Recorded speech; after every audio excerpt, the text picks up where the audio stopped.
Seus planos não podem ser frustrados.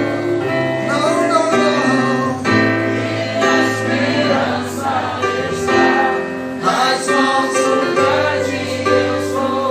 Meus olhos vão ver o impossível acontecer. Feche seus olhos. Pai, Tu és o Deus do impossível. Tu és o Deus da aliança. Tu és o Deus de Abraão, o Deus de Noé, o Deus de Adão, o Deus de Isaac e Jacó, o Deus de Israel. Tu és o Criador do céu, da terra, do mar, do ar. Tu és a nossa alegria, Tu és a nossa paz. Tu és o escudo. Tu és o Jeová Shabaoth, o Deus da guerra, o que guerreia por nós. Tu és o Shalom, o Deus da paz. Tu és a nossa alegria. Tu és a nossa alegria. Tu és o Jeová Nissi, a nossa bandeira. Confiamos em Ti. Tu és o nosso estandarte. Levantamos a nossa bandeira ante os nossos inimigos. E eles vêm. Vem lá um povo fiel. Vem lá um povo que ama o Senhor. Esses somos nós, lavados e remidos no Teu sangue.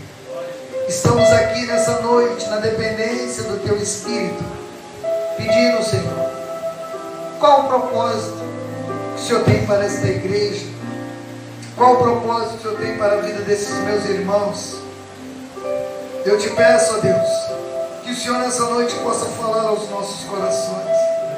Estamos aqui na total dependência do Senhor, crendo que a Tua palavra é lâmpada para os nossos pés, crendo que a Tua palavra ela é um estribo da qual nós ficamos firmes sobre a montaria. Nós cremos que a Tua palavra é rocha, da qual podemos construir a nossa habitação, que sabemos que a vitória está naquele que crê na Tua palavra. Fala conosco nessa noite. Faça-nos a imagem do Teu Filho e glorifique o Teu nome em nossas vidas. Em nome de Jesus. Gênesis, no capítulo 11.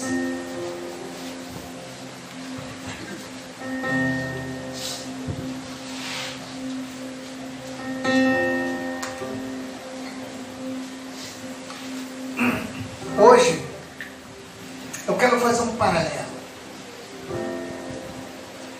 Eu quero usar dois textos. E a minha mensagem hoje, ela vai ser uma mensagem assim, bem simples, direta, calma. Alguns riem. Nossa, estou calmo. Está intenso na hora de pregar. Mas eu queria hoje fazer uma pergunta a vocês, antes de eu ler o texto. Você sabe, e eu gostaria da sua atenção agora nessa pergunta, por que você está aqui? Quando eu falo aqui, não geograficamente falando nesse espaço, nessa igreja, eu digo nessa terra. A minha pergunta é, você veio aqui o quê? Passar seus dias? Porque a Bíblia vai dizer que nós estamos aqui de passagem. Nós somos andarilhos em terra estranha. Essa terra é uma terra estranha para aqueles que foram lavados e remidos no sangue de Cristo. E a minha pergunta é, o que você está fazendo da sua vida nessa terra? Eu quero fazer um paralelo hoje do Gênesis capítulo 11, que fala da Torre de Babel. Um paralelo com Atos capítulo 2, para que você entenda o que aconteceu tanto lá quanto aqui e qual era o propósito de tudo isso.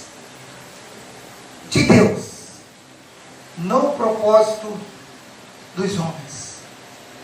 Que a verdade é que a gente olha muito para a gente. Eu venho ao culto, pastor, porque eu preciso de algo. E aí você passa a ser o centro, e você quer ser o centro do culto. Mas o centro do culto é o Senhor, não é você, não sou eu. O centro do culto pertence a Deus e não a você. Nós vamos estar depois conversando um pouco sobre isso. Gênesis 11, de 1 a 9, que vai dizer assim: em toda a terra havia apenas uma língua e uma só maneira de falar. Os homens partiram do Oriente, encontraram uma planície na terra de Siná e habitaram ali. Disseram uns aos outros: venham, vamos fazer tijolos e queimá-los bem. Os tijolos lhes servirão de pedra e o betume de argamassa.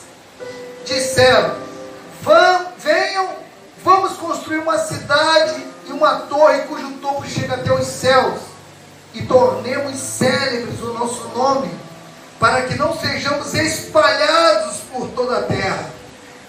Presta atenção na palavra espalhados por toda a terra. Então o Senhor desceu para ver a cidade e a torre que os filhos dos homens estavam construindo. E o Senhor disse: eis que o povo é um, e todos têm a mesma língua. Isto é apenas o começo. Agora não haverá restrição para tudo o que planejarem fazer. Venham, vamos descer e confundir a língua que eles falam, para que um não entenda o que o outro está dizendo. Assim o Senhor os dispersou dali pela superfície da terra, e pararam de edificar a cidade. Por isso a cidade foi chamada de Babel, porque ali o Senhor confundiu a língua de toda a terra, e dali o Senhor os dispersou por toda a superfície dela. Quero aqui mostrar para vocês o que esse texto está querendo dizer aqui. Aqui mostra a Torre de Babel, um emblema da arrogância do homem. O emblema é algo, né, não sei se você conhece, mas os times de futebol usam seus emblemas no peito, é um escudo.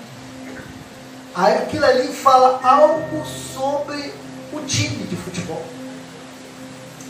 A Torre de Babel era um emblema da arrogância humana e do juízo divino. Deus também lançou juízo sobre aquele local. Nimrod, este homem, ele edificou um império e fundou essa cidade-estado. Está lá em Gênesis 10, no versículo 8 a 12.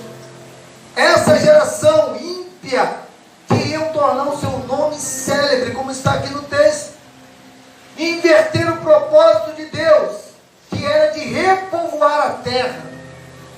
Depois de haver o dilúvio, depois da terra ser coberta por águas, agora a geração de Noé sai e querem construir uma cidade, querem construir uma torre. Deus falou para eles: ó, saiam e povoem a terra, vão por todos os lados. Sabe o que eles fizeram? Se juntaram. Em vez de eles obedecerem a Deus, eles decidiram se juntar. E ali, quando eles se juntaram, eles começaram a querer fazer o que eles queriam. E eles deveriam era de repovoar a terra. Está lá em comparação com Gênesis 9, no versículo 1, com Gênesis 11, 4. Por favor, bota Gênesis 9, 1 lá. Deus abençoou Noé e seus filhos, dizendo: sejam fecundos e multipliquem-se e encham a terra. encham a terra, vá pela terra. E no 11:4 vai dizer assim: disseram, venham, vamos construir uma cidade, uma torre cujo topo chega até os céus, e tornemos célebres o nosso nome, para que nós não sejamos espalhados por toda a terra. Deus pede para que eles se espalhem, mas o que eles quiseram fazer? Se unir. Então a torre ali foi assim, uma arrogância contra Deus. E o que nós podemos tirar de lição disso? O que nós podemos tirar de lição? Eu tiro aqui duas pequenas lições. A primeira, o que eu vejo ali é o lado humanístico e idolátrico, ou seja, o homem, a sua humanidade querendo ser idolatrada. Façamos uma torre gigante, façamos algo para que o nosso nome seja conhecido, para que nós sejamos conhecidos por todo lado. Está lá do versículo 1 ao verso 4, olha lá, verso 1 ao 4. Em toda a terra havia apenas uma língua, uma só maneira de falar. Os homens partiram do Oriente e encontraram a planície na terra de Siná e habitaram ali, verso 3, e disseram uns aos outros, venham, vamos fazer tijolos e queimá-los bem. Os tijolos lhes servirão de pedra e o betume de argamassa. Verso 4, disseram, venham, vamos construir uma cidade, uma torre cujo topo chega até os céus, e tornemos célebres o nosso nome, para que não sejamos espalhados por toda a terra. Ou seja, aqui nós vemos o lado humano. E eu digo para você que isso que acontece quando nós queremos usar do nosso lado humano, idolátrico, nós fazemos projetos arrogantes. Nós olhamos só para nós olhamos para dentro de nós. E o interessante que o texto bíblico nos informa que os homens se uniram não para construir uma cidade forte, não para construir uma torre, mas eles sim queriam construir uma cidade e uma torre em rebelião contra Deus. E os seus planos eram excluir Deus e entrar em oposição ao nosso Deus. Deixa eu falar uma coisa para você. Eles não queriam construir um projeto divino. Eles queriam construir algo que afrontasse a Deus. Eles acabaram de sair de um dilúvio, ou algum tempo já o dilúvio já havia passado.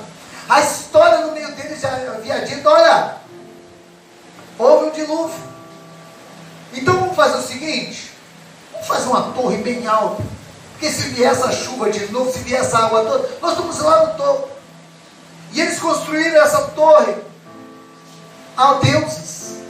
E eles queriam ali adorar outro Deus que não fosse Deus. E o interessante que eles fazem tudo isso, eles se unem para cumprir esse projeto, porque eles queriam substituir Deus pelos planos deles. E deixa eu falar uma coisa para você, queridos, não adianta você viver a tua vida querendo construir os seus planos longe de Deus. Não adianta você tentar construir a tua vida longe de Deus. Que uma vez que você se achegou a Deus, você é parte do projeto dele. Você é parte do projeto dele. Deixa eu falar uma coisa para você, não tem como fugir de Deus mais. É melhor se render, querido. Sabe por quê? Tudo que você fizer fora de Deus é arrogância contra ele. É frustrante. Não cabe a você viver longe de Deus. Os seus planos e projetos não podem ser distantes de Deus. Tem pessoas que elas querem banir Deus e colocarem eles no centro da história. E é o que aconteceu com esses homens. Eles falaram, não, nosso nome será célebre, o nosso nome será exaltado. Deixa eu falar uma coisa para você, longe de Deus você só faz besteira. Você tem que tirar tudo que entra no seu coração que substitui a vontade de Deus. Tem pessoas que elas têm no coração um desejo ardente por coisas materiais. Ela quer ter tudo na casa dela. Ela quer ter tudo. E se for para ter o que ela quer, ela passa por cima até de outros, para que os projetos dela sejam apresentados. E muitas das vezes é para que os homens vejam. Pode reparar,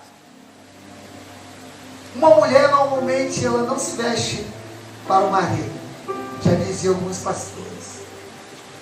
ela se veste para outra mulher. Ah, ela vai ver com aquele sapato, com aquela camisa, com aquele cabelo, com aquela unha. Ou seja, olha como é que as pessoas olham para dentro.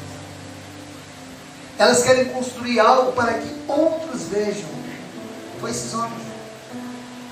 Nós temos que ter cuidado para não construirmos projetos da qual Deus não está presente. Nós temos que ter cuidado para não estarmos fazendo nada que venha banir Deus da nossa vida, que venha afastar Deus dos nossos propósitos, porque isso aconteceu com aquele homem. A Torre de Babel era um símbolo declarado da apostasia. Os homens não queriam mais saber de Deus, eles estavam dentro dos seus projetos. Tem pessoas que veneram locais mais do que a Deus. Tem pessoas que dão o seu tempo para tanta coisa. E querido, idolatria não é você se curvar só diante de uma estátua, não.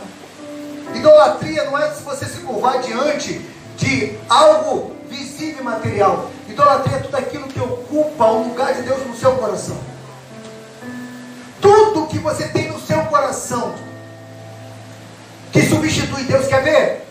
Tem mulheres que botam filhos acima de Deus, maridos. Tem mulheres que têm uma paixão louca pelo marido, tem uma paixão louca pelo marido, mas não tem um pingo de paixão por Deus. Tem uma paixão pelos filhos, mas não tem um pingo. Você acha o quê? Só Deus é capaz de guardar os seus filhos. Só Deus é capaz de mudar o seu marido, de transformar na sua casa. Tudo que substitui a presença de Deus no seu coração é uma idolatria. Deus não tem prazer nisso. Deus não se compraz nisso. Deus olha para dentro de você e fala: oh, lembra do jovem rico? Obedecia, era um frequentador de igreja. O jovem rico era igual a você, vinha todo domingo, estava lá na igreja todo domingo. E mais, ele de repente era até um pouquinho mais do que vinha para você, que ele lia. Ele disse assim: eu faço tudo isso desde a minha juventude. Ah, você obedece o mandamento? Desde quando eu era garotinho eu já fazia isso, eu lia tudo, sei tudo. Aí Jesus falou para ele: olha, tem uma idolatria dentro de você, tem algo dentro de você, uma coisa te falta. Vá, venda tudo que tu tens, depois vem, Deus pode, depois vem e segue. E eles são tristes. Sabe por quê, querido? Tudo que substitui a presença de Deus dentro do seu coração é uma forma de idolatrar. Se Deus não estiver em primeiro lugar na sua vida, de nada vai. Então, ela era um símbolo declarado e afrontosa de apostasia a Deus. Era uma tentativa de tirar Deus do centro da vida e colocar ele no lugar dos deuses. Interessante que a torre foi levantada. Alguns vão dizer que aquela torre, e não podia, né? Os historiadores vão dizer isso, mas alguns vão dizer que não havia recurso naquele período para fazer isso. Uma torre de 2,5 km. Pensa também de altura. Há quem diga que não havia recurso, mas a torre era muito alta. A torre era tão alta que Deus decidiu se unir à Trindade. Diz assim: e veio o Senhor, desceu e falou assim: ó, olha só, vamos ter que descer lá embaixo, vamos ter que mudar lá aquela situação lá, tem que transformar aquele negócio lá. Vai dizer que eles se uniram lá: venham, vamos construir uma cidade, uma torre cujo topo chega até os céus e torre. Não, por favor, veja aí o versículo 7, acho que é 6 ou 7. Venham, vamos descer e confundir a língua que eles falam, para que não entendam o que o outro está dizendo. Olha ali, a Bíblia ali vai dizer assim, ó: venham, quem vai vir? Não é uma pessoa. Venham, vamos. O Senhor está, mas alguém diz que o Senhor desceu, ou seja, houve uma concentração. O Pai e o Filho e o Espírito Santo falam: ó, nós precisamos mudar essa história aí. Eles estão todo mundo unido ali, e eles estão unidos com um propósito errado. E olha, querido, deixa eu falar uma coisa para você. Está cheio de gente que se une até para um propósito errado e dá certo.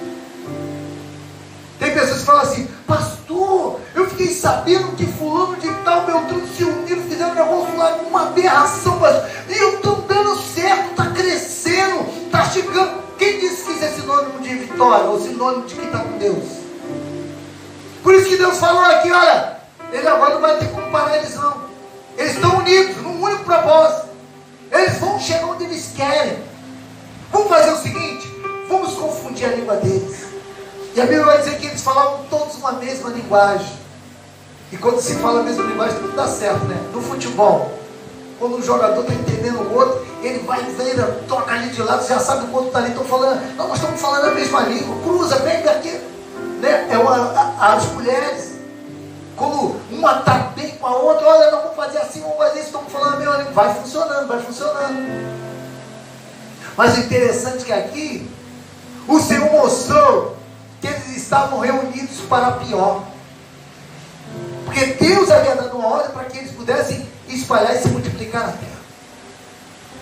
E o interessante é que eles decidiram não fazer o que Deus mandou, mas eles então tiraram Deus do centro e colocaram seus deuses na presença dele. E olha só, a Bíblia vai dizer uma coisa, a Bíblia, o homem vai dizer fora assim, para com isso, todos os caminhos levam a Deus. E é verdade. Todos os caminhos levam a Deus. Que a Bíblia vai dizer assim, que toda língua confessará, todo joelho se dobrará. Mas o cara vai se dobrar. Todos vão se dobrar. Eles fizeram uma torre para adorar outro Deus. E quando eles fizeram isso, sabe quem desceu lá? O Todo-Poderoso Deus, para mudar toda aquela história.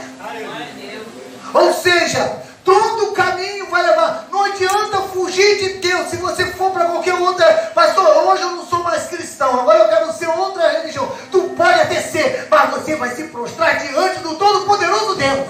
Aleluia. Ninguém escapará dos olhos dele. E eles colocaram outro Deus no lugar de Deus, mas Deus a si mesmo. O Pai, o Filho e o Espírito Santo se reuniram e foram lá. E o que Deus faz? Sabe o que Deus faz? Deus sempre conselha com a Trindade. Está lá, no capítulo 11, no verso 5 e 6. Põe aí. Olha lá. Então o Senhor desceu para ver a cidade e a torre que os filhos dos homens estavam construindo. E eis que o povo era um. E todos têm a mesma língua. E isso é apenas o começo. Agora não haverá restrição para tudo o que eles planejam fazer. Ou seja, estavam agora reunidos. Aí Deus falou, venham, vamos descer e confundir a língua deles, porque eles falam, para que um não entenda o que o outro está dizendo. Ou seja, Deus confundiu a língua deles. Deus destruiu a arrogância do homem. Deus destruiu o pensamento humano, para que fossem frustrados os seus caminhos.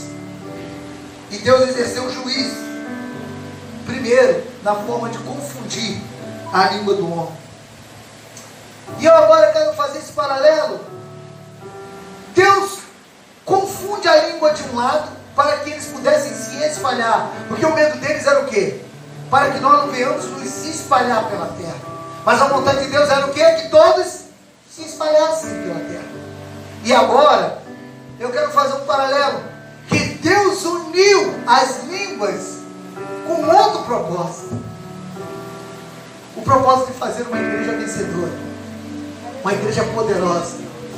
Uma igreja capaz de mudar a história da sua própria vida. Uma igreja que iria viver um novo caminho. Se lá eles tiveram que confundir as línguas para se afastar, agora a Trindade se une novamente para fazer com que as línguas se unam. E eles se tornassem uma só. Se tornasse um só corpo, uma só igreja, um só povo, um só pensamento. Porque Deus queria fazer algo maravilhoso através da igreja. E a minha pergunta é essa: por que você está aqui? Pensa aí. Pastor, eu estou aqui porque hoje é dia de culto, eu tenho que estar aqui, né? Abra comigo a sua Bíblia em Atos capítulo 2. E eu vou agora para o segundo texto.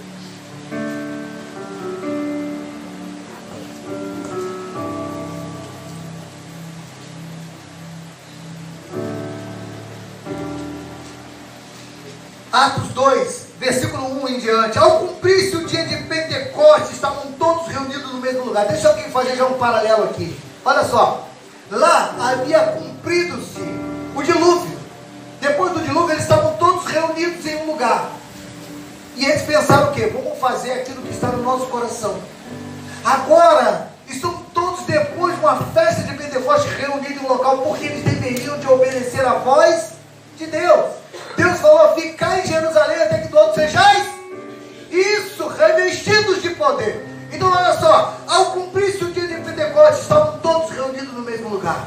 De repente veio do céu um som, como de um vento impetuoso, e encheu toda a casa onde estavam sentados, e apareceram distribuídas entre eles línguas como de fogo, aos quais pousaram sobre cada um deles. Todos ficaram cheios do Espírito Santo e começaram a falar em outras línguas, segundo o Espírito lhe concedia que falassem. Estavam morando em Jerusalém judeus, homens piedosos, vindos de todas as nações debaixo dos céus. Olha só agora, olha bem. Lá veio todas as nações que moravam debaixo dos céus. Agora aqui está reunido também todas as nações que estão debaixo dos céus. Quais eram? Olha lá. Assim, quando se fez ouvir aquela voz, afluiu a multidão que foi tomada de perplexidade, porque cada um ouvia falar na sua própria língua. Estavam atônitos e se admiravam, dizendo: vejam, não são aqueles homens todos galileus que estão falando a mesma língua? Por que estão falando a mesma língua? Então, como os ouvimos falar, cada um na mesma língua, na sua própria língua materna? Somos partos, medos, elamitas, e os naturais da Mesopotâmia, da Judéia, Capadócia, Ponto, Ásia, da Frígia, da Panfilha, do Egito, das regiões da Líbia, nas mediações de Cirenes, e romanos que aqui residem, tanto judeus como prosélitos, cretenses e árabes. Como os ouvimos falar sobre as grandezas de Deus em nossas próprias línguas? Todos atônitos e perplexos perguntavam uns para os outros: o que será que isso quer dizer? O que será que isso quer dizer? A pergunta que fica aqui no final desse texto é: o que será que isso quer dizer? Antes estavam todos, se separaram, largaram seus martelos, largaram o bitume, largaram os tijolos, largaram tudo e falaram: olha, eu não estou te entendendo. Pega o martelo aí. Não sei, como é que se fala martelo em espanhol? Isso, alguém falou aí martelo, acho que é martelo mesmo. Como é que fala aí betume em inglês? Pegou, né? Betume em inglês pegou. Betume em inglês. De repente começaram a falar lá: olha, eu não estou te entendendo. Não estou entendendo. Aí o outro: o que tu também está falando? Agora eles já não se entendiam lá, mas aqui vai dizer que foi diferente. A Trindade desce e cumpre-se Pentecostes naquele local. Os homens que outrora falavam línguas diferentes, as línguas agora se juntam e todos se entendem o que um e o outro está falando. O Espírito Santo une as línguas com um propósito. Lá tinha que haver uma separação das línguas para o cumprimento de um propósito. Qual era? De encher a terra, de povoar a terra. Aqui agora, Deus une as línguas, por quê? Porque Ele quer um propósito. Deus tem um propósito aqui. Tem um propósito de Deus nisso aqui. E o livro de Atos ele vai registrar isso, que a igreja primitiva, ela teve o seu crescimento fantástico. Não apenas nesse número robusto de quantidade de pessoas, mas também na estratégia do crescimento. E o que eu vejo aqui, que eles usam dois pontos maravilhosos: a oração e a pregação. Foram os dois vetores que deu o crescimento da igreja, que deu o crescimento do avanço da igreja. Por quê? Agora eles estavam falando a mesma língua. Agora já não era mais uma língua diferente da outra. Deus uniu eles com um propósito de quê? De falar das maravilhas de Deus. Por isso que os homens falaram: porventura nós não estamos ouvindo eles falando das maravilhas de Deus numa mesma língua. Olha lá, o árabe está entendendo, olha lá, o cretense está entendendo, olha lá, o romano está entendendo. Por quê? Por que se dá isso? Porque Deus tem um propósito. Aleluia! Glória a Deus. Deus tem um propósito nisso. Deus tem um propósito em unir a igreja, para que a igreja possa ser uma igreja robusta, poderosa, uma igreja que cresce, uma igreja que avança no poder da pregação, no poder da oração, uma igreja que cresce no poder da pregação e da oração com fervor, que cresce olhando para o Espírito Santo e buscando a sua presença. E eu destaco aqui 2 pontos rápidos. Primeiro, foi o expressivo crescimento da igreja, que mostra aqui no livro de Atos. Ele começa a falar que havia 120 homens reunidos no cenáculo, perseverando reunidos no cenáculo em oração, aguardando a promessa do poder de Deus. Está lá em Lucas 24:49. Bota aí, por favor, Lucas 24:49. Jesus fala para eles uma coisa maravilhosa. Jesus fala para eles assim: ó, obedeça o que eu vou falar para vocês. Eis que envio sobre vocês a promessa do meu Pai. Permaneçam, pois, na cidade, até que vocês sejam revestidos de poder que vem do alto. Deixa eu falar aqui. Quando Deus tem um propósito com a vida de vocês, com a minha vida, não adianta a gente se desviar, não. É só tu lembrar assim, lembra daquela duplinha do caminho de Emaús? Lembra lá? Jesus manda, aqui a palavra aqui é de Jesus. Jesus fala para eles, ó, fica em Jerusalém, até que do alto sejais revestido de poder. Aí sabe o que 2 fazem? Vai para Emaús, bora, dá um trabalho para Jesus. Dá um trabalho danado. Aí Jesus tem que sair lá de Jerusalém e falar, vou atrás daqueles 2 lá. Aí começa a explicar para ele tudo de novo. Aí ele fala assim, Jesus vai arrebatado, desaparece da presença dele. Porventura não era o mestre. Sabe o que o mestre está falando assim? Não adianta você. E Emaús quer dizer lugares quentes, áreas termais, águas quentes, local de conforto, local de acomodismo. Não adianta você ir para um local de conforto quando Deus tem propósito na sua vida. Não adianta tu tentar fugir para um caminho, sabe por quê? Jesus está falando para você, volta para Jerusalém, porque eu tenho um projeto na sua vida. Volta para Jerusalém que eu vou fazer algo na sua vida. Eu tenho algo para você. E sabe o que Jesus teve que fazer? Ir lá atrás daquela dupla.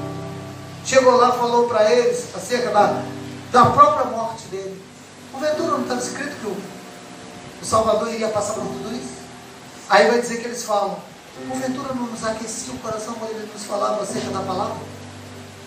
Aí diz o texto que eles, deixando, voltaram para Jerusalém. Voltaram para o propósito. Eles voltaram para o mesmo propósito pelo qual Deus estava falando. Por favor, abra para mim Atos 1:8. Atos 1:8 vai dizer na mesma linguagem. Agora o que Jesus pede de nós? Vai dizer assim, ó. Mas vocês receberão poder ao descer sobre vocês o Espírito Santo. E serão o quê? Não, serão o quê? Tem crente ainda aí, amém? Amém. Tem algum cristão ainda aí, amém? Amém. Tem crente aí, amém? Amém. O que você será? O que você será? Tanto é onde? Tanto em Jerusalém como em toda a Judéia, Samaria e até os confins da terra. Glória a Deus.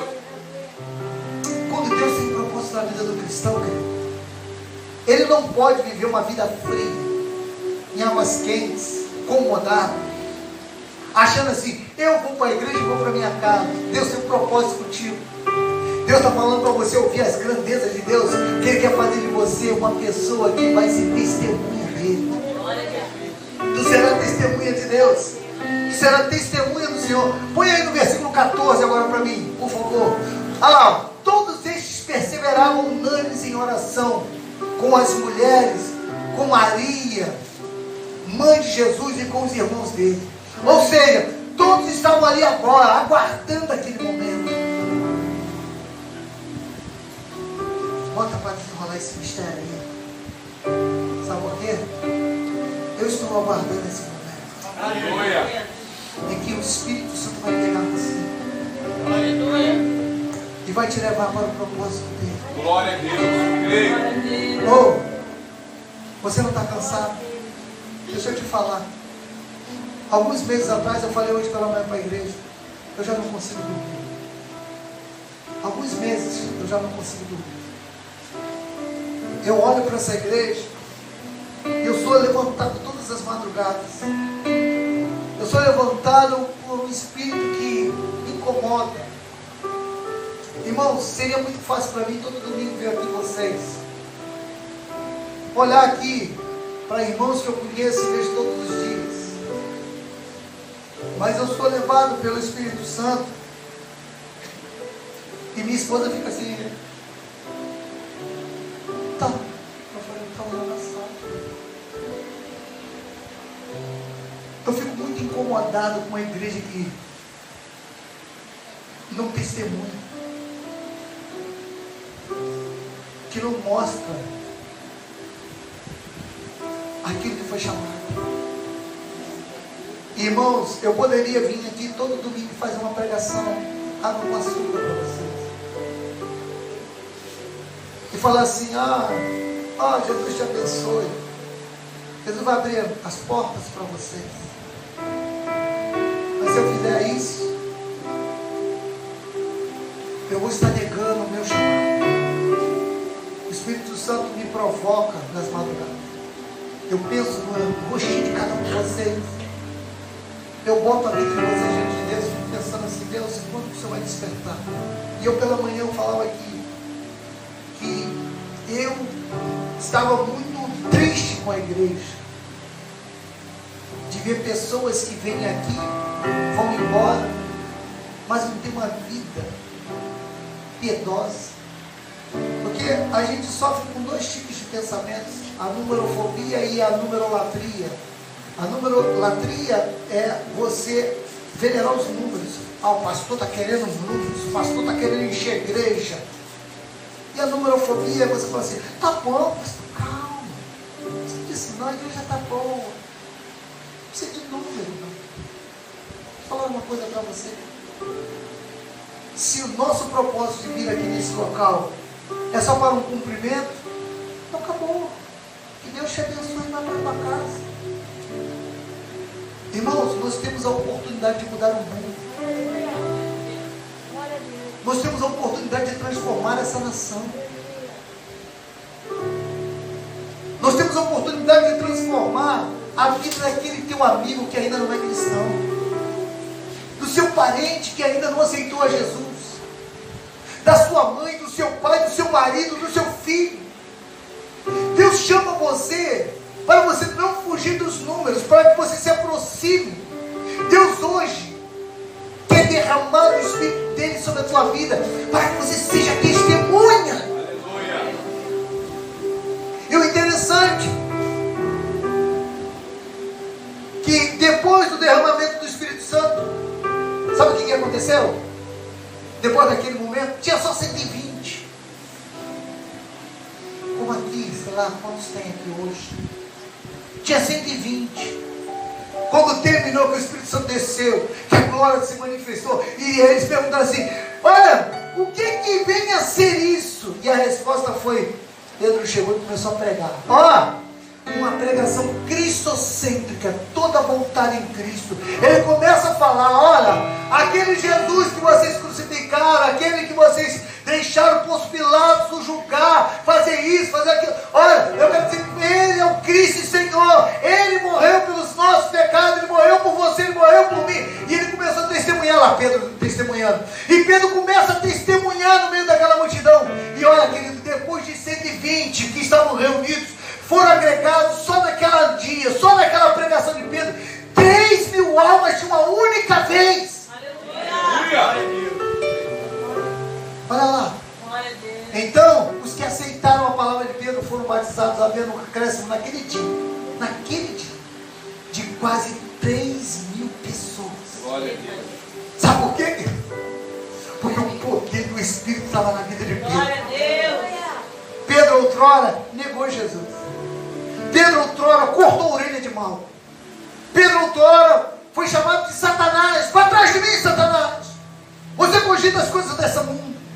Agora, cheio do Espírito Santo, Pedro entra na Porta Formosa e tem um paralítico lá. E ele fala: olha para mim, eu não tenho ouro, não tenho prata, mas o que eu tenho, isso eu te dou. Levanta-te e anda em nome de Jesus do Nazareno. Aleluia. E diz a palavra de Deus: aquele da qual Jesus curou a sua sogra, agora está botando paralíticos de pé, porque está cheio do Espírito.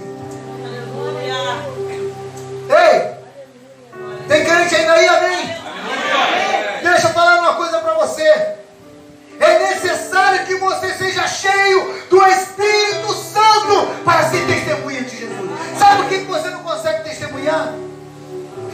falta?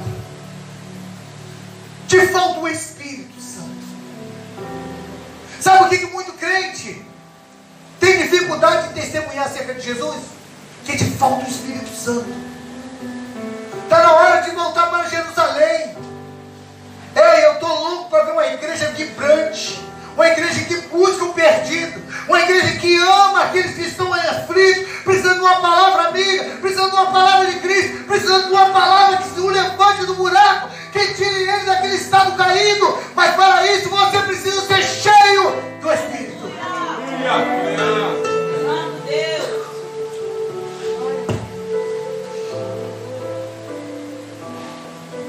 Mas o interessante que depois ele receber aquela palavra e 3.000 almas se converterem, lá no 4:4 de Atos vai dizer que agora, o segundo discurso de Pedro, agrega agora quase 5.000 pessoas.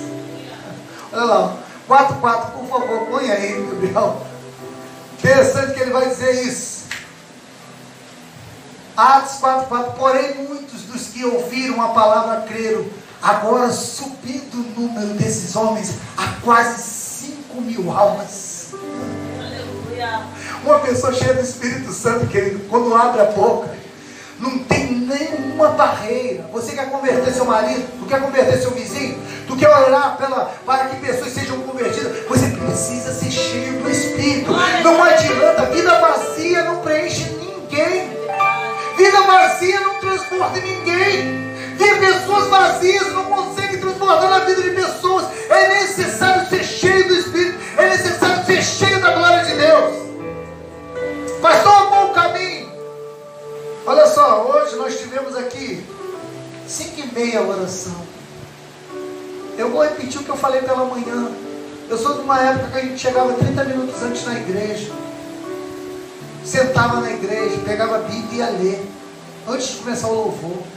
E sabe como é que a gente fazia? Ficava assim: Deus, fala comigo hoje. Deus, fala comigo, Senhor. Fala, usa uma criança, usa o pastor, usa o ministro de louvor, usa um irmão.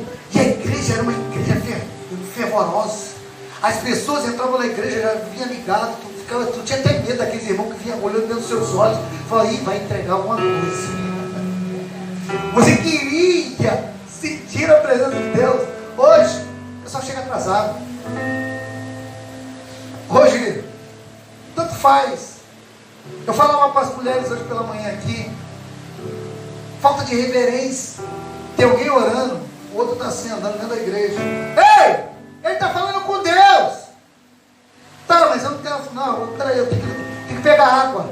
Eu tenho que beber água. Eu tenho que ir no banheiro. Mas ele está falando com Deus. Não, eu não tenho reverência.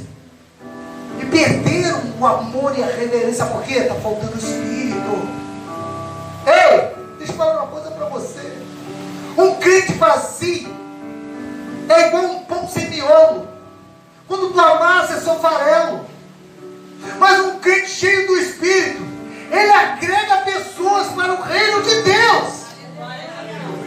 Você tem que ser cheio. Deixa eu falar uma coisa para você. Essa igreja está te convidando a você ser um crente que dê um bom testemunho diante da sociedade. Aleluia. Ser um cristão que dê frutos, que atraiam pessoas a conhecerem a palavra de Cristo. Mas você não vai conseguir se você estiver vazio. É verdade. Você não vai conseguir se você não tiver a presença de Deus. Então volta para Jerusalém, até que do alto seja revestido de poder. Glória a Deus. Aleluia. Segunda coisa que eu vejo aqui é que essa igreja, ela tinha instrumentos para crescimento saudável. E esses instrumentos, nós temos ele hoje aqui. Eles são assim, são os instrumentos que o Senhor dá para mim e para você. Primeiro, a oração. Eles perseveravam unânimes em oração. 5:30 teve oração. As pessoas chegam atrasadas. Domingo pela manhã, 8:30 tem oração. Meia hora. E eu ainda trago uma palavra. Meia hora.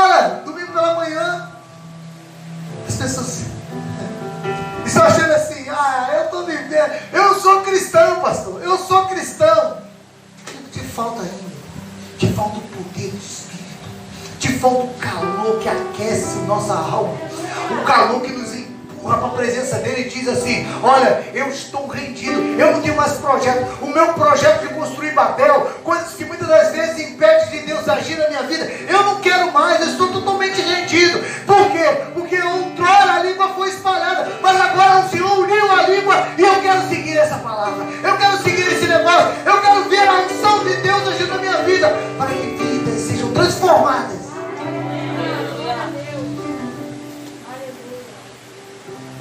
E o interessante é que a igreja primitiva ela cresce, porque ao invés de criar conflitos, como muitas fazem, e alguns conflitos raciais e outros conflitos culturais, não, ela vem e ela pavimenta um caminho de comunhão no Evangelho. Aqueles que eram odiados como os samaritanos, agora são reconciliados. Sabe por que são reconciliados? Porque o Espírito Santo faz você olhar para aqueles que eram rejeitados com amor. Tu vai olhar por alguém de rua, tu vai amar. Tu vai olhar para o pedinte, tu vai amar. Aleluia. Tu vai olhar para as pessoas que você outrora não gostava e vai dizer assim: eu não consigo entender, agora eu amo essa pessoa. Mas não é porque é você mais, é o Espírito Santo em você. Aleluia. É o Espírito Santo que se movimenta em você. Aqueles que te odiavam, agora você vai passar a amar. Sabe por quê? Você está cheio do Espírito. Os samaritanos que eram odiados agora, vem todos.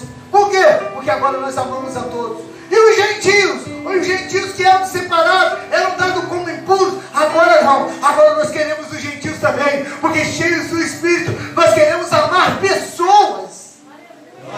Nós amamos pessoas. E todos aqueles que eram rejeitados, agora fazem parte do corpo. E eu vou entrar falando de Atos 2, 42 ao 47, que todos aqui conhecem. Olha lá. Vai dizer que eles perseveravam na doutrina dos apóstolos e na comunhão e no partir do pão e nas orações. Deixa eu falar uma coisa para vocês, querido. Eu oro para que essa igreja seja uma igreja assim, que persevera na doutrina. Que doutrina, pastor? Essa igreja aqui tem doutrina? Pastor, tem que usar roupa, tem que usar cabelo, não pode pintar unha. A doutrina aqui é a doutrina dos apóstolos, é a palavra de Deus. Eu espero uma igreja que seja fiel à doutrina, mas também que ela seja perseverante na oração. Para perseverar em oração tem que ser cheio do Espírito. É verdade. Senão tu não consegue. Olha lá, perseveravam na doutrina dos apóstolos, na comunhão, no partir do pão e nas orações. Essa é a igreja que eu não consigo dormir de madrugada. Quando eu olho para vocês e quando eu chego em casa, tem dia, irmão, que eu saio daqui chorando. Sai chorando. Sai chorando aqui. Tem dia que vocês riem aqui comigo, eu grito. Quando eu entro no carro, eu fico calado e choro. Choro, até chegar em casa. E depois que eu chego em casa, eu sinto, minha esposa me dá alguma coisa para eu comer, mas eu fico inquieto.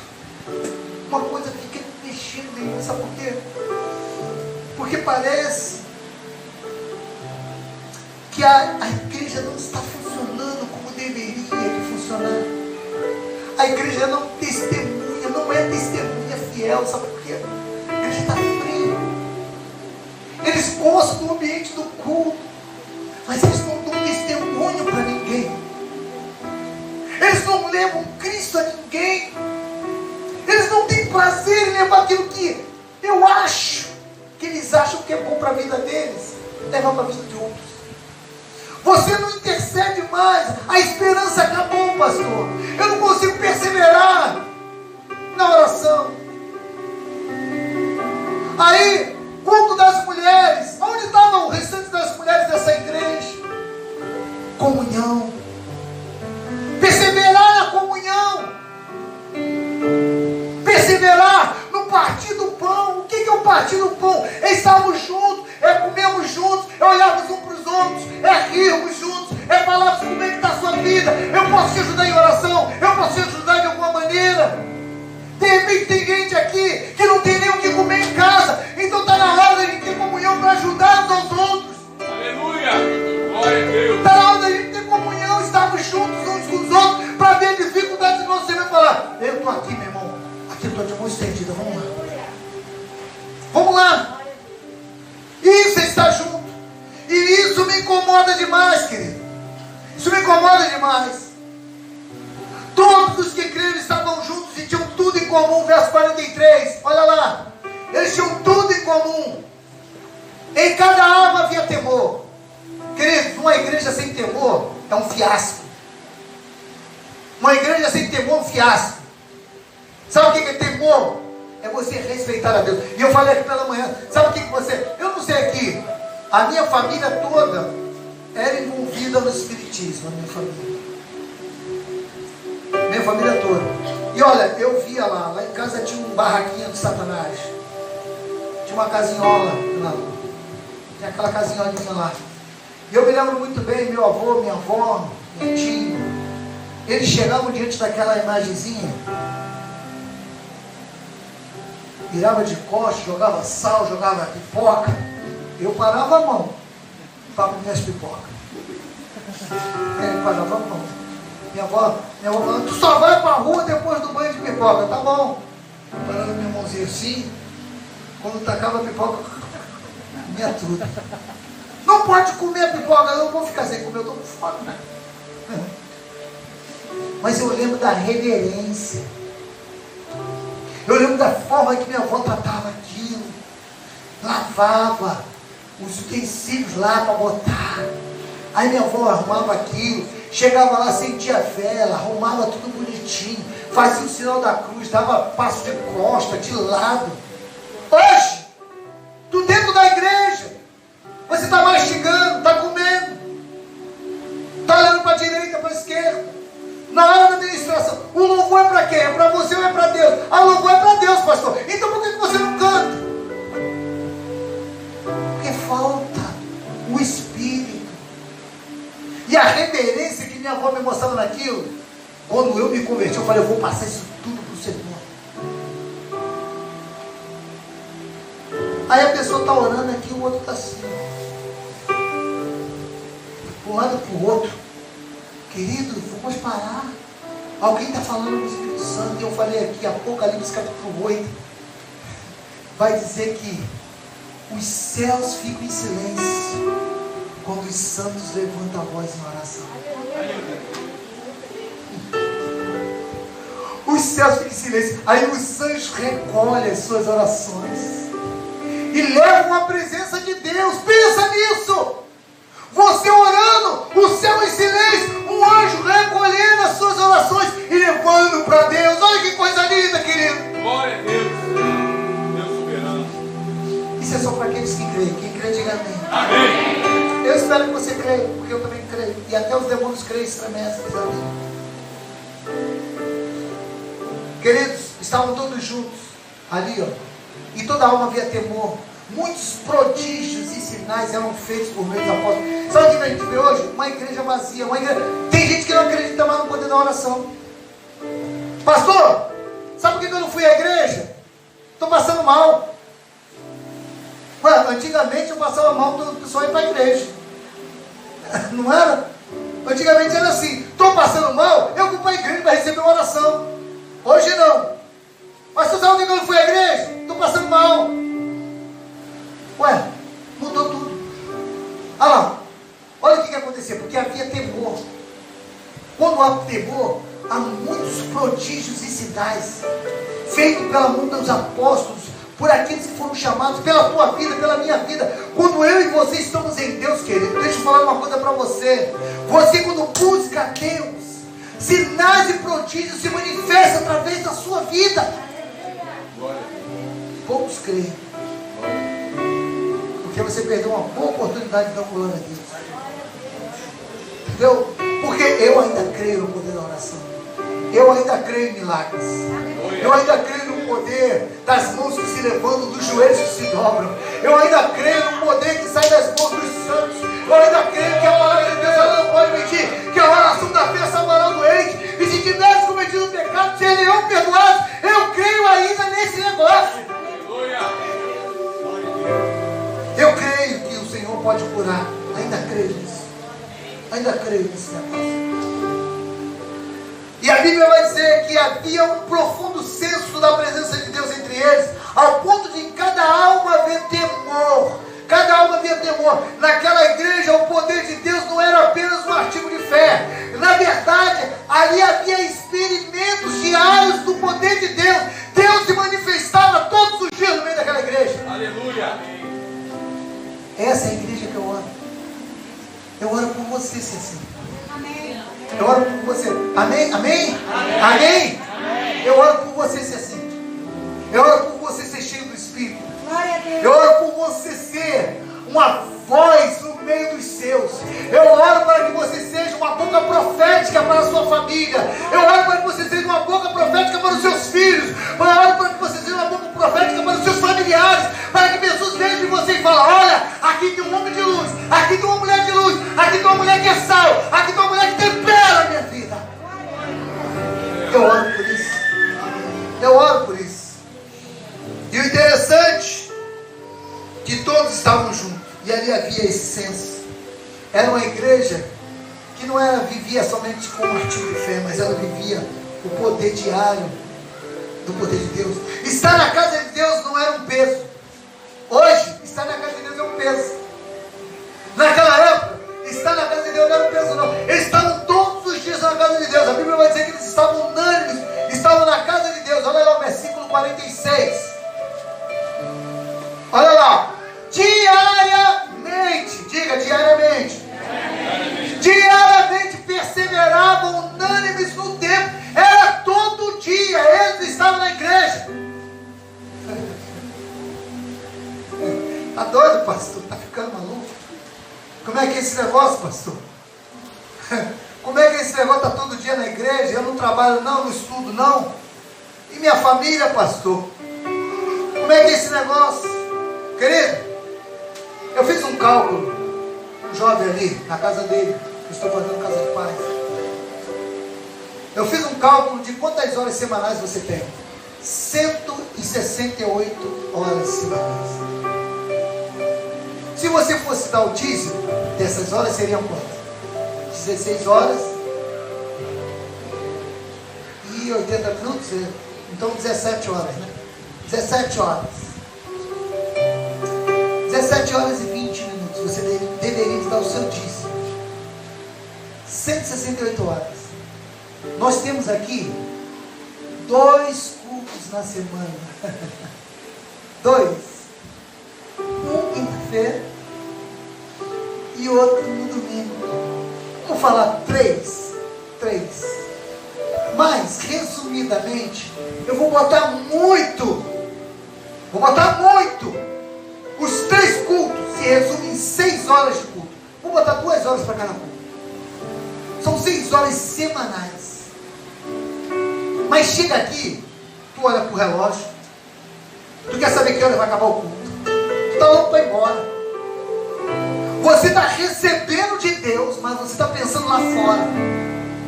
Aí você não dá 17 horas e 20 minutos de culto para Deus, que é o seu dízimo.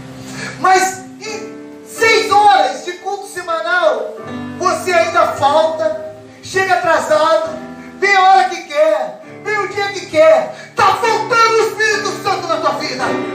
Está faltando a descida do Espírito para transformar os seus pensamentos. Em nome de Jesus. Eu sonho com uma igreja que ora, uma igreja que busca Deus, uma igreja que tem desejo em proclamar as verdades de Cristo. Como é que você, com 6 horas semanais, ainda é difícil? Irmãos, temos que ter vergonha. Eu teria vergonha, eu estou com vergonha. A gente não conseguir dar nada para Deus. Pastor, eu não sei, pastor, é tanta coisa por fazer, pastor, não dá tempo. Não dá tempo porque, querido, quando você vier para cá, entrega toda a sua vida de adoração a Deus. Só tenho 2 horas? Só tenho 2 horas de culto, pastor, é isso? Então vamos me render aqui, eu vou ajoelhar aqui, eu vou clamar aqui, eu quero ver o Espírito Santo na minha vida. Aleluia! Glória a Deus! Espírito Santo de Deus, fala conosco. Queridos, estar na casa de Deus não pode ser um peso. A Bíblia vai dizer que eles estavam lá unânimes, estavam na casa de Deus, isso diariamente. Por isso que está ali, ó, diariamente perseveravam, né? E o interessante, nós estamos falando aqui de culto aberto. Estamos falando de culto aberto.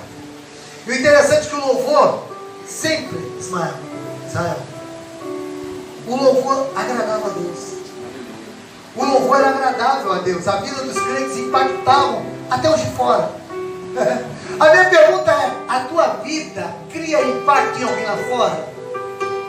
A tua vida cria impacto em alguém lá fora? Essa é a pergunta que não quer calar. Se pastor, não está acontecendo nada. Por quê? Porque a gente precisa estar cheio do Espírito. Isso é um resultado de estilo de vida, como eu falei aqui pela manhã. Isso aí gerava o crescimento diário da igreja. E o próprio Deus acrescentava dia a dia o número de que iam sendo salvos. Veja aí o versículo 47. Olha lá o que Deus fazia no meio deles. Louvando a Deus e contando com a simpatia de todo o povo. Enquanto isso, o Senhor lhe acrescentava dia a dia os que iam sendo salvos. Oh, aleluia. Começa a entrar nessa vibe.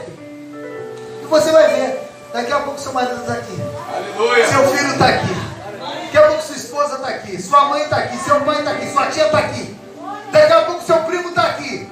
Continua nessa caminhada. Não pare de buscar a presença do Espírito. Sabe o que ele vai olhar e vai falar? Tem alguma coisa diferente nessa pessoa. Tem. Eu não sei explicar o que é. E isso tem que ser o nosso alvo. Um crescimento saudável. Eu não sei se você viu, mas eu vi e falei pela manhã aqui com a igreja. Um pastor estava expulsando um demônio de um homem. Não sei se você viu. Está aí na internet. Aí você pode até dizer assim, quer ver? Olha só. A apostasia faz a gente não acreditar em nada. Você não consegue acreditar em nada. Então o que eu vou falar agora, se você não quiser acreditar, não tem problema. E ele foi botar a mão sobre um homem, o homem envergou todinho. E estava endemoniado, rosnando. E ele falou, eu não lembro o nome que o demônio falou, qual era o nome dele, porque esses igrejas eles falam o nome do demônio. E ele falou assim, qual é a tua missão? E o demônio falou assim, há 2 anos atrás, eu vivia nas ruas com os outros demônios. Eu andava com os demônios de rua. E houve uma reunião. O demônio falou naquela voz. Houve uma reunião. Da qual eu fui chamado para entrar na igreja e lançar esfriamento e engano no meio da igreja. Olha só, o demônio disse que há 2 anos. O que aconteceu de 2 anos para cá?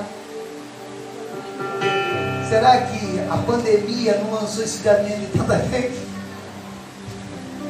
Será que hoje você não vê gente que ia à igreja e já não vai mais?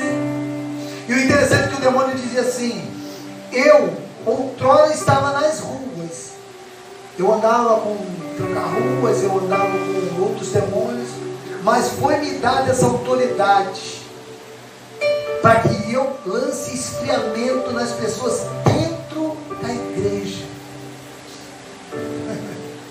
E sabe o que acontece? Ele falou ainda, e o pastor fez uma pergunta para ele, mas qual é o teu nome? Ele citou o nome, eu não lembro qual era o nome, mas era um nome específico de esfriamento. Sabe o que eu vejo hoje? As pessoas céticas com o poder de Deus, frias dentro da casa de Deus. Elas não têm prazer em buscar a Deus. E olha só o que está dizendo. Eu acho incrível isso. Tem pessoas que, hoje aqui não, né? Graças a Deus a igreja aqui, a cada dia enche. Mas sabe o que eu ouço? Eu ouço as pessoas dizendo assim, pastor, eu não vim à igreja porque é por causa da pandemia, pastor. Mas tu vai ver, ela está lá no sacolão. Ela está lá no mercado. Ela está lá na escola. Pastor, não vou trazer meu filho, minha filha para a igreja, porque o senhor sabe, esse negócio de pandemia. Mas está com a criança na escola, está com a criança na academia, está com a criança em qualquer outro lugar. E eu acredito que ele está certo. Porque só na igreja que Satanás está.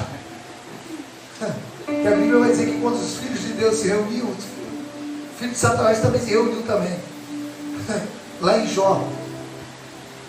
E querido, deixa eu falar uma coisa para você. O que mais a gente observa hoje é o esfriamento da igreja. Vai ter oração? Ih, não vai dar não. Tem uma coisa para fazer. Ah, eu estou cansado, eu vou ter que acordar mais tarde. Ah, nós vamos ter aqui um estudo da palavra. Ah, não dá para mim não. Não dá para isso eu fazer não. E aí deixa eu falar uma coisa para você, para eu fechar. Porque hoje é a advertência. Eu sonho com uma igreja que prega o Evangelho. Eu sei que de repente eu não vou contar com a maioria. Mas vai chegar um momento aqui, se você não chegar cedo, não vai ter lugar para você, vai ter que sentar lá fora. Aleluia! Sabe por quê? Eu já falei isso, vou repetir. Eu só preciso de 5. 5 cheios do Espírito Santo. E a gente faz uma revolução nesse bairro. Aleluia! Eu tenho um projeto que eu estou trazendo para a igreja. E o projeto é, eu vou levantar aqui líderes para fazer diferença nesse bairro. Hoje, nós somos mais de 80 igrejas espalhadas no Brasil. Se você não sabe, há quem diga, e conta-se uma história, que uma vez várias bandeiras estavam passando aos olhos de um homem chamado Billy Graham. E quando passavam as bandeiras diante dele, passou a do Brasil e ele falou: peraí, eu estou vendo um avivamento nesse país. E quero falar uma coisa para você. A Europa é um berço pós-cristão. Mas quero falar uma coisa que você de repente não sabe. Muitos amigos nossos estão voltando para a Europa. Estão evangelizando a Europa. Estão ganhando a Europa. Novamente. Um local tomado por muçulmanos. Os cristãos voltaram para lá. E são brasileiros. Eu tenho garotos que eu peguei no colo, que hoje está na Inglaterra. Renatinho está na Inglaterra. Conheço outros que estão na Espanha, estão em Portugal, estão em Bruxelas. Deixa eu falar uma coisa para você aqui. Se você não ficar em Jerusalém, ser cheio do Espírito, vai vir outro e vai ficar. E eu vou dizer uma coisa para você. Se você começar a se atrasar, tu não vai ter local para sentar e tu vai ter que ficar. Eu espero que você assista o culto dali ou daqui, ou lá de fora. Mas se você assiste, não deixa a frieza te afastar deste lugar. Sabe por quê, querido? Esse projeto da qual eu trago para cá, e é isso que eu quero fazer, porque a nossa igreja tenha um crescimento saudável. Ela vai gerar 3 tipos de culto. O culto pessoal, como é dito em Hebreus, no capítulo 13, verso 15, que por meio de Jesus, pois, ofereçamos a Deus sempre um sacrifício de louvor, que é fruto de lábios que confessam o seu nome. Esse vai ser o culto pessoal. Você vai precisar fazer seus cultos pessoais. Esse trabalho também vai gerar em você o chamado, para mim, um dos mais importantes que vai gerar no meio dessa igreja, o culto de casa em casa. O culto de casa em casa, a casa, né, no Novo Testamento, a palavra grega oikos, local onde as pessoas vão se reunir. Porque o interessante que eu quero fazer nessa igreja é que a tua casa seja um local onde vidas se convertam. Pastor, minha casa não, eu sou muito reservado. Falando que você está em comunhão, querido. Falando que você deixou o Espírito Santo pegar você aí. Abre a tua casa para ganhar vidas. Então nós teremos também o culto que ocorre. A palavra oikos, ela ocorre pelo menos 10 vezes no Novo Testamento. E ela está sempre se referindo a um grupo de pessoas que se reúne periodicamente de casa em casa. Atos 2,46. Olha lá o que diz Atos 2,46. Vai dizer assim, olha lá: diariamente perseveravam unânimes no templo e partiam o pão de quê? De casa em casa. Tem um versículo na palavra de Deus que eu não coloquei aqui, que eu não botei, mas me veio à cabeça. Atos 20, põe para mim. Olha o que o apóstolo Paulo fala. Esse versículo veio à minha mente. Vocês sabem que jamais deixei de anunciar o que fosse proveitoso, de ensinar isso a vocês, publicamente e de casa em casa. Que a tua casa seja um celeiro para ganhar vidas. Aleluia. Mas o que o Senhor quer dizer com isso? Que está na hora, querido. Está na hora de você ser testemunha na Judéia, em Samaria e até os confins da terra. Glória a Deus. Está na hora de você ser uma testemunha fiel de Deus. Pastor, eu não queria ouvir isso hoje, pastor. Eu queria outra coisa. Eu queria outras orações. E olha só, eu vou dizer aqui, ó. Quando ele fala publicamente, a palavra publicamente aqui está voltada aqui, para esse local.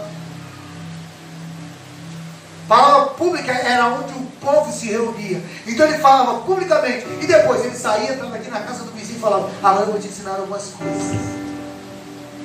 Uma pessoa cheia do Espírito Santo. Olha só, querido, quando nós somos cheios do Espírito Santo, sabe como é que a igreja crescia?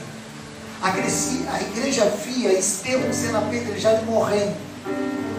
A igreja continuava crescendo. A perseguição de Herodes, de Pôncio Pilatos, de César, a perseguição de Nero não impediu o crescimento da igreja.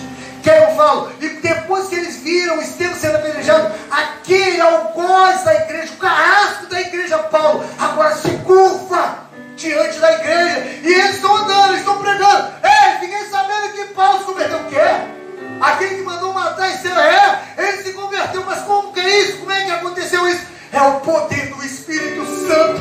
É o poder do Espírito Santo que transforma até o carrasco da igreja em um grande apóstolo e evangelista. Aleluia. É isso que o Espírito Santo quer fazer da gente.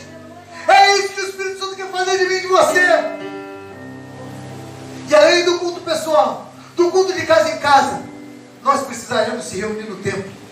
Atos 2, ou melhor, Atos 27. Olha lá o que diz. Atos 20, versículo 7. Diz assim: nos primeiros dias da semana, olha só, aqui está uma palavra que, quando eu tenho pessoas que são testemunhas de Jeová, eles falam para mim assim: não, você tem que guardar o sábado. Mas olha ali, ó. No primeiro dia da semana, a igreja se reunia no primeiro dia da semana. E olha, eu posso te dar pelo menos 20 versículos sobre o primeiro dia da semana. Jesus ressuscitou, sabe que dia? Domingo. Se fosse para guardar o sábado, Jesus ressuscitava no sábado. Jesus morre no sábado e ressuscita no domingo. O primeiro dia da semana, olha o que a igreja fazia.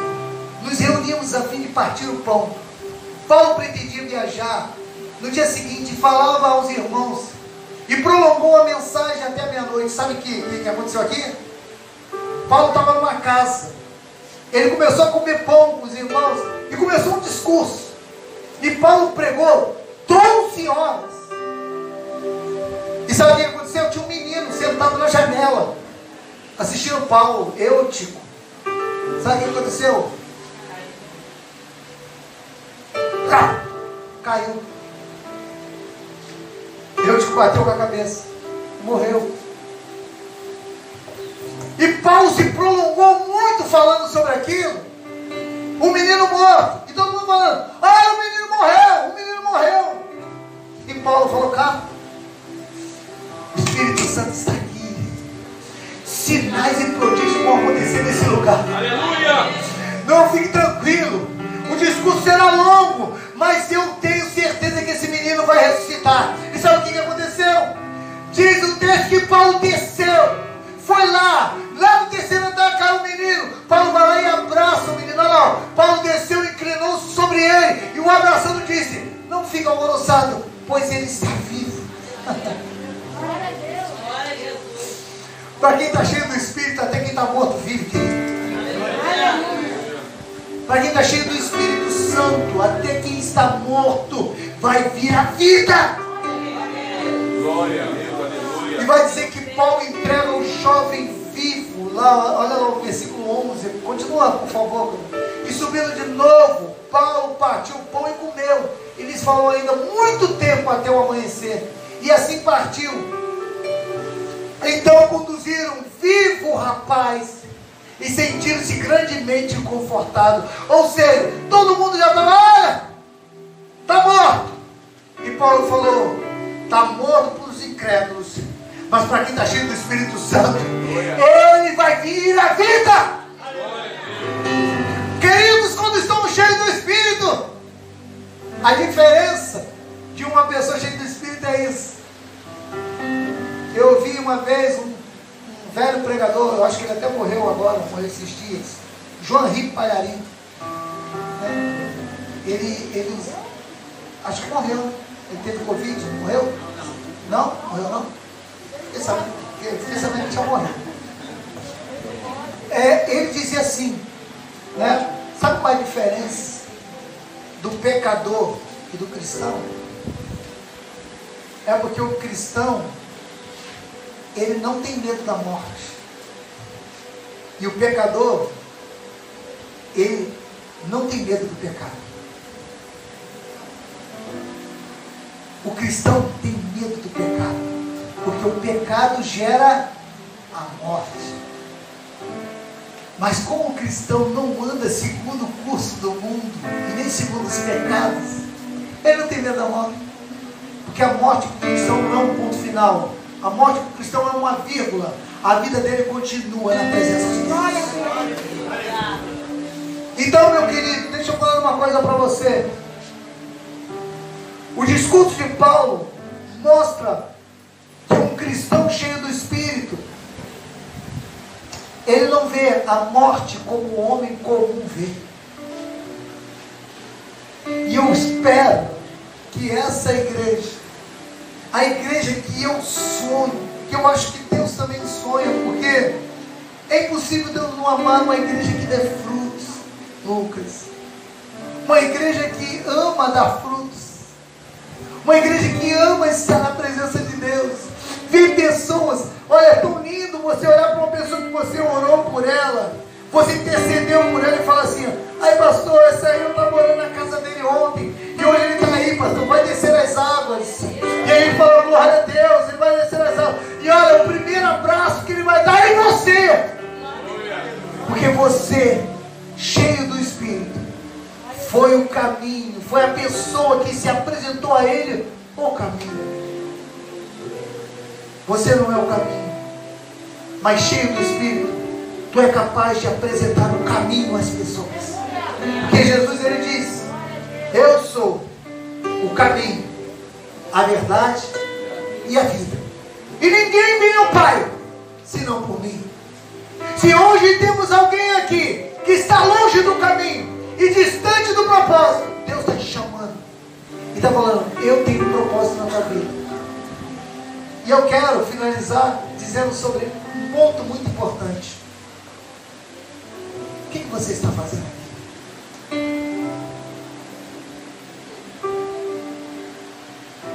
Qual legado você vai deixar para as próximas gerações? O que os teus filhos dirão sobre você? E eu digo sobre o cristianismo, sim. O que você vai deixar de ensinamento para os seus filhos? Para a sua esposa, para o seu marido, para os seus pais, para a sua mãe, para os seus tios, para os seus amigos. Tantas pessoas passaram nessa terra e deixaram legado. Eu não aceito passar por aqui e não deixar o legado no coração de alguém. Eu não tenho ouro, eu não tenho prata, eu não tenho carros bonitos, eu não tenho mansões, eu não tenho casas de praia, eu não tenho mansões em grandes condomínios, mas o que eu tenho, isso eu te dou, a palavra de Deus. Que hoje o Senhor te chame para que você volte para Jerusalém e seja um crente no Espírito. E olha, eu vou lançar a escola de líderes e espero que você você faça parte dela. Porque nessas 14 ou 16 semanas que passaram juntos, na 8ª semana, tu já vai estar dando fruto. Porque tem uma ferramenta, é a oração e a palavra. Serão elas que nós vamos usar. E mais, algumas coisas que nós temos, que Deus nos deu, para abençoar a vida deste Pai. Aleluia. Que você tenha um coração nisso. Que Deus te ajude. Que você seja cheio do Espírito. Aleluia. Por sua cabeça.